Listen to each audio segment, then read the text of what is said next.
خدا انسان کی طرح ہوتا تو جیسے ہم میں بے صبری ہے یہ دنیا کب کی ختم ہو جاتی جتنا تحمل خدا اس دنیا کے خلاف کر رہا ہے۔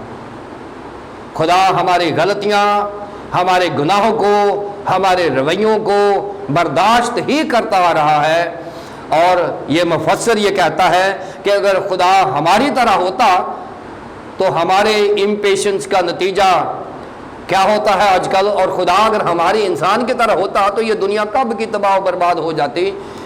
اگر دنیا بچی ہوئی ہے تو یہ خدا کی محبت اور تحمل کا نتیجہ ہے۔ آج دنیا اگر ہم زندہ ہیں تو خدا کی معافی اور اس کے تحمل اور اس کی برداشت کا نتیجہ ہے، اور یہ خدا کا ہی اثاثہ ہے اور اس کا ہی کردار ہے کہ وہ خدا تحمل کر کے بیٹھا ہوا ہے۔ دوسری بات جو ہم سیکھتے ہیں کہ تحمل کو روح القدس کا پھل اس لیے کہا گیا ہے کہ یہ کلیسیا کے ساتھ جڑا ہوا ہے۔ تحمل، مہربانی اور نیکی جو تین چیزیں ہیں، یہ جو پھل ہے، تین فلیورز ہیں، یہ کلیسیا کے ساتھ جڑے ہوئے ہیں۔ لہذا بائبل اور خدا کی ڈیمانڈ یہ ہے کہ تحمل کو مسیحیوں میں ایکسرسائز ہونا چاہیے، اور اگر کسی مسیحی میں تحمل ایکسرسائز نہیں ہو رہا تو پھر وہ مسیحی اپنے ایمان کے اوپر سوال ضرور کر لے۔ اگر کسی میں تحمل نہیں ہے تو وہ مسیحی یہ دیکھ لے کہ وہ مسیحی ہے ضرور، لیکن اس کا مسیحی ہونے کا ثبوت نظر نہیں آ رہا، جو محبت، خوشی، اطمینان خداوند یسوع مسیح سے، تحمل، مہربانی اور نیکی کلیسیا سے۔ سو کلیسیا میں اگر کوئی بے صبرا ہے تو اس کو کہیں کہ بھئی آپ اپنے تعلقات روح القدس کے ساتھ، خدا کے ساتھ ٹھیک رکھیں، پھر آپ میں تحمل پیدا ہوگا۔ سو یہ تھیولوجیکلی اس کی ایکسرسائز کرنا، ایک دوسرے کے معاف کرنا، اپنے رویوں میں تبدیلی لے کر آنا، ویسا ہی مزاج رکھو جیسا مسیح یسوع کا بھی تھا۔ فلپیو 2:5 میں حکم دے دیا گیا ہے کہ اگر ہم نے تحمل کرنا ہے تو ایسا رہیں۔ یعقوب کے خط کے 5 باب کی 7ویں آیت میں یہاں بتایا گیا کہ ہم خداوند کی آمد ثانی سے متعلق بھی امپیشنس نہ ہو، بے صبری سے کام نہ لیں، بلکہ تیاری کریں کہ جب وہ آئے تو ہم اپنے تحمل سے اس کو ڈیل کر سکیں اور اس کو ویلکم کر سکیں۔ سو آپ اس کی آمد ثانی کو فوکس کرنے کی بجائے اس کی آمد ثانی کی تیاری کی بات کریں کہ کتنے آپ تیار ہیں کہ آپ تحمل سے اس کا انتظار کر رہے ہیں۔ اگر آپ رومیو کے خط کے 12ویں باب کی 12ویں آیت میں دیکھتے ہیں تو یہاں پر لکھا ہوا ہے کہ ہمیں امید میں ایسی خوشی ملتی ہے جو تحمل کے بعد ملتی ہے، کیونکہ تحمل سے ہمیں امید ملتی ہے اور امید سے ہمیں دائمی خوشی حاصل ہوتی ہے۔ سو یہ بھی ایک تھیولوجیکل نقطہ ہے کہ اگر ہمیں امید، زندہ امید اور خوشی درکار ہے تو پھر تحمل اس کا ذریعہ ہے، یہ بھی ہم نے ایکسرسائز کرنا ہے۔ پھر یہ جو پیشنس ہے، جو تحمل ہے، یہ محبت، خوشی، اطمینان کے بعد ملتا ہے۔ ذہن میں رکھیں، تحمل کو سیکنڈ کیٹیگری میں ڈالا گیا ہے جو چرچ کی کیٹیگری ہے۔ ارے کرائسٹ ہوگا تو چرچ ہوگا نا، کرائسٹ کے بغیر تو کوئی چرچ ہی نہیں ہو سکتا، کیونکہ چرچ جو ہے وہ کرائسٹ کا بدن ہے۔ اگر کرائسٹ نہیں ہے تو چرچ کیسے ہوگا؟ لہذا تحمل اسی کو ملے گا جو خداوند یسوع مسیح کی محبت، خوشی اور اطمینان کو حاصل کرے گا، اور اس میں تحمل پیدا ہونا شروع ہو جائے گا۔ جب وہ کلیسیا میں آئیں گے تو محبت، خوشی، اطمینان، رزلٹ سامنے کیا ہوگا؟ تحمل کا رزلٹ آ جائے گا۔ سو یہاں پر یہ بھی بتایا گیا ہے کہ تحمل اس کو ملتا ہے جس کا پورا صحیح تعلق خداوند یسوع مسیح کے ساتھ ہے، اور وہ محبت، خوشی، اطمینان کو پہلے ہی انجوائے کر رہا ہے، اور اب تحمل اس کی زندگی میں آ گیا ہوا ہے۔ پھر اس کے بعد کہ جو تحمل ہے یہ